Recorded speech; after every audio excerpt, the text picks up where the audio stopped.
ഭീതി വരുമ്പോൾ, ആശങ്ക വരുമ്പോൾ അത് വിമർശനങ്ങളായും പരാമർശങ്ങളുമായും ഒക്കെ വരുന്നുണ്ട്. അതും കേട്ടു ഈ തെരഞ്ഞെടുപ്പ് കാലത്ത്. അതും ഇത്ര അധികം പതിവില്ല. സാധാരണ ഉയർന്നു വരാറുള്ള പരാമർശങ്ങൾക്കും വിമർശനങ്ങൾക്കും ഒക്കെ അപ്പുറത്തേക്ക് കടന്നിരിക്കുകയാണ്. അത് പ്രചരണ രംഗത്തും നല്ലപോലെ പ്രകടമാണ്.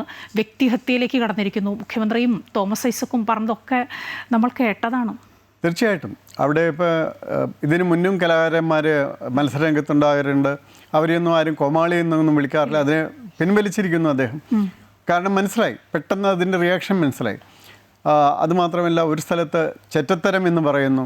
അതായത് വളരെ മുഖ്യമന്ത്രിയുടെ ഒപ്പം തന്നെ ഏകദേശം പാർട്ടിയിൽ പരിചയസമ്പന്നനായിട്ടുള്ളൊരു നേതാവ് പുറത്തു പോയിട്ട് ജി സുധാകരൻ, അദ്ദേഹത്തിൻ്റെ ചെറ്റത്തരം എന്ന് പറയുന്നു. മറ്റൊരാളെ വീട്ടിൽ പോയി പറയടാ എന്ന് പറയുന്നു, ചോദിക്കടാ എന്ന് പറയുന്നു.